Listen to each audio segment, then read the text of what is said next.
Assalamualaikum warahmatullahi wabarakatuh. Selamat datang di mata kuliah Total Quality Management bersama saya Johan Wimuskoco. Mata kuliah ini diperuntukkan bagi mahasiswa di program studi S1 Terapan Manajemen dan Administrasi Logistik Sekolah Vokasi Universitas Diponegoro. Kita masuk ke materi ketiga terkait dengan siklus manajemen mutu. Nah, di sini kita akan mempelajari apa itu siklus manajemen mutu, meliputi planning, kemudian do, check, dan action. Nah, berbicara masalah PDCA atau planning, plan, do, check, dan action ini merupakan penerapan dari konsep pengendalian mutu di mana dapat untuk mendapatkan hasil secara maksimal melalui pengendalian yang dibutuhkan di dalam sebuah organisasi dengan menerapkan asas-asas seperti tahapan perencanaan atau plan, kemudian tahapan pelaksanaan atau do, kemudian tahapan pemeriksaan atau check, dan tahapan tindakan atau perbaikan yang disebut juga dengan action. Nah, ini merupakan sebuah rangkaian perbaikan yang berkelanjutan. Jadi adanya planning, do, check, maupun action ini merupakan sebuah kerangka organisasi untuk perbaikan secara sustainable atau secara berkelanjutan. Selanjutnya kita mengenal tahapan perencanaan. Kita mempelajari masing-masing. Tahapan perencanaan atau plan ini harus ditentukan proses mana yang perlu diperbaiki, yaitu proses yang berkaitan erat dengan misi organisasi dan tuntutan dari pelanggan atau customer. Jadi dibutuhkan menentukan perbaikan apa yang akan dilakukan terhadap proses yang dipilih. Kemudian menentukan data dan informasi yang diperlukan untuk memilih proses yang paling relevan bagi organisasi tersebut. Ini merupakan langkah setelah dilakukan pengujian ide perbaikan masalah. Jadi rencana perbaikan ini disusun berdasarkan prinsip 5W 1H. What, why, who, when, where, dan how. 5W 1H. Di mana ini dibuat secara jelas dan terperinci serta menetapkan sasaran dan target yang harus dicapai di sebuah organisasi tersebut. Kemudian di dalam menetapkan sasaran dan target harus dilakukan secara SMART dengan prinsip SMART. Apa itu SMART? Yaitu specific, measurable, attainable, dan reasonable, dan time, tepat waktu.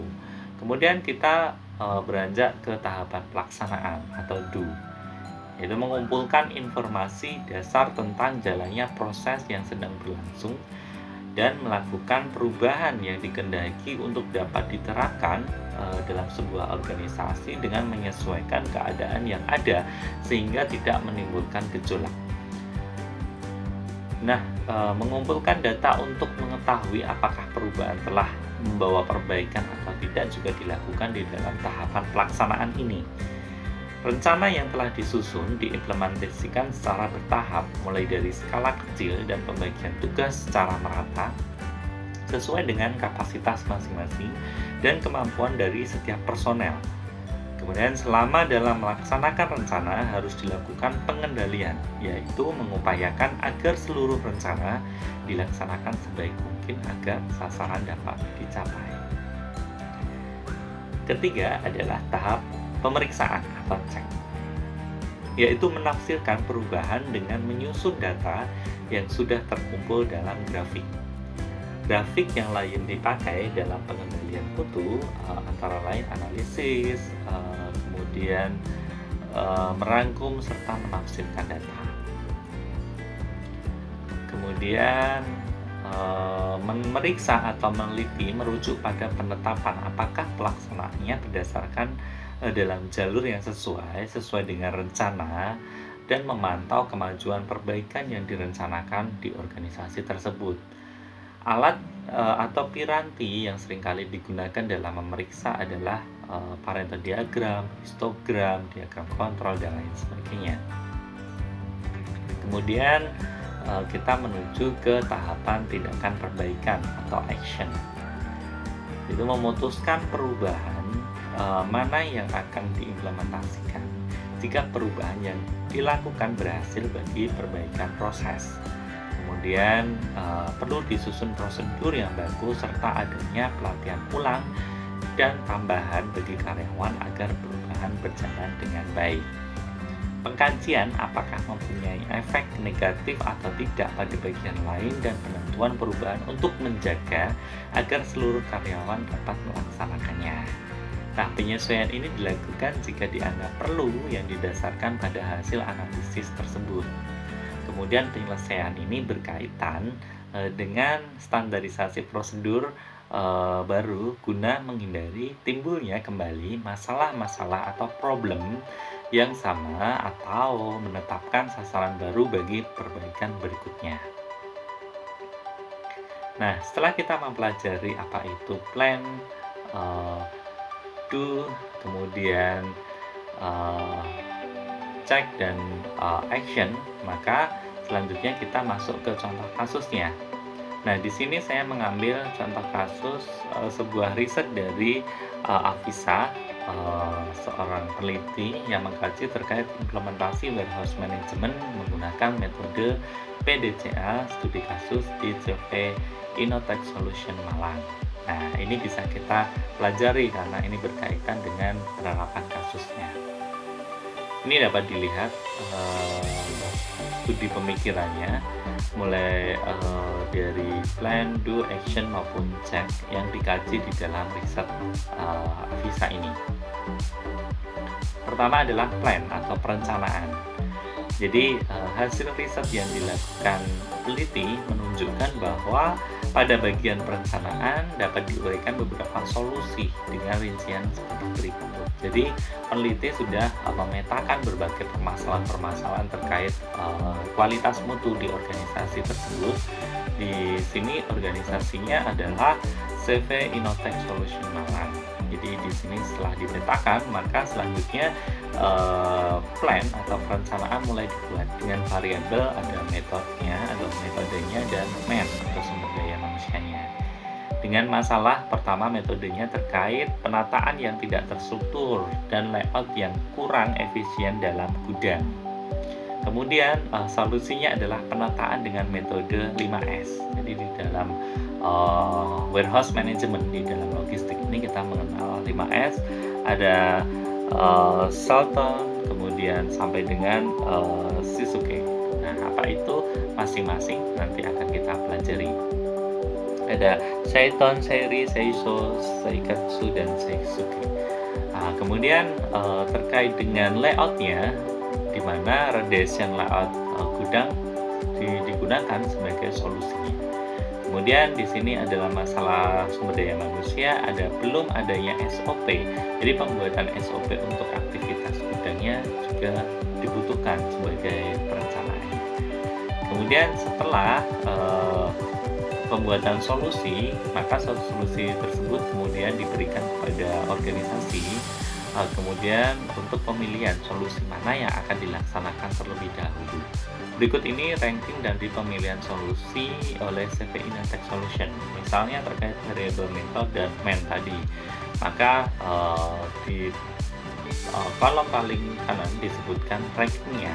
Ranking 1, ranking 2, ranking 3 gitu. Ternyata layout yang kurang efisien ini menjadi permasalahan di nomor 1.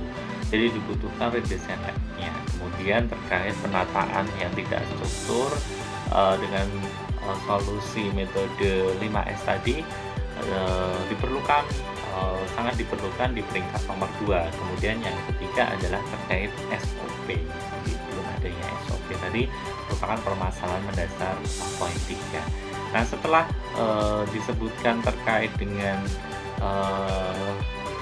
rankingnya, maka selanjutnya yang diperlukan adalah planning perbaikannya meliputi 5W1H tadi. Itu kan disebutkan di sini minggu keberapa, misalnya minggu ke-1 dan 2 bulan November 2017. Di riset ini diperlukan redesign layout gudang dan penataan dengan metode 5S tadi, Seiton, Seiri, Seiso, Seikatsu, dan Shizuke. Nah, kemudian pada minggu ketiga dan keempat diperlukan pembuatan SOP untuk aktivitas di dalam gudang tadi. Nah, kemudian kita masuk ke do atau melaksanakan. Ya, di dalam pelaksanaan ini, pertama diperlukan redesign layout gudang. Jadi redesign layout gudang ini menggunakan metode yang digunakan yaitu systematic layout planning, di mana prosedur yang pertama dilakukan adalah pembuatan ARC atau Activity Relationship Card, di mana pada desain baru untuk gudang ini barang sisa proyek akan dialokasikan ke tempat yang lain, serta untuk rak dan alat bahan PCB dan screen PCB akan dijadikan di dalam satu rak. Jadi penataan dengan sistem ini, sistem Systematic Layout Planning SLP ini merupakan alat yang digunakan untuk mengatur tempat kerja di pabrik atau di sebuah perusahaan dengan menempatkan area dengan frekuensi tinggi dan hubungan logis dekat satu sama lain. Kemudian terkait do ini di terkait pelaksanaan juga penataan dengan menggunakan prinsip 5S, yaitu untuk penataan menggunakan seri yaitu secara ringkas, penataan secara ringkas, kemudian seiton secara rapi, kemudian seiso secara resik atau bersih, kemudian seiketsu yaitu dengan perawatan yang baik, dan seisuke yaitu dengan rajin di dalam penggunaannya. Jadi 5S ini adalah metode yang berperan dalam penataan dan pemeliharaan wilayah kerja secara intensif dan secara terus-menerus. Selanjutnya kita masuk ke cek atau evaluasi. Kemudian tahap ini adalah implementasi dari siklus cek, di mana pada tahap evaluasi ini dapat mengetahui kelemahan dan kelebihan dari usulan perbaikan. Jadi kelemahan dan kelebihan tersebut nantinya akan digunakan di dalam pembuatan SOP. Ini dapat dilihat misalnya checklistnya menunjukkan bahwa variabel metode dan variabel man.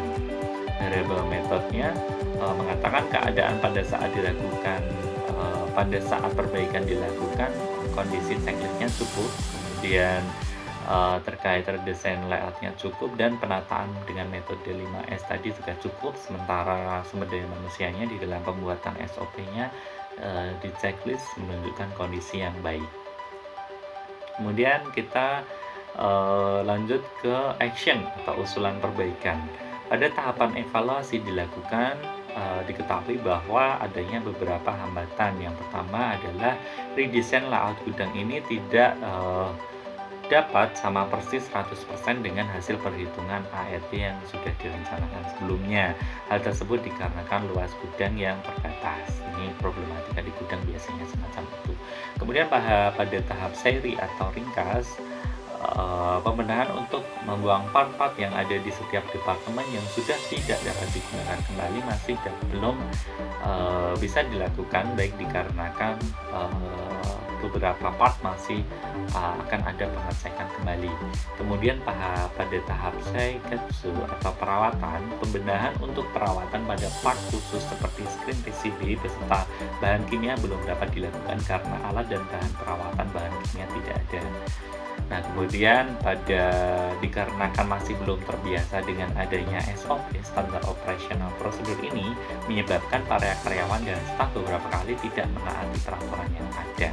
Kemudian perencanaan perbaikan masalah paling tinggi kedua pada fishbone diagram, yaitu terlambatnya pemesanan material.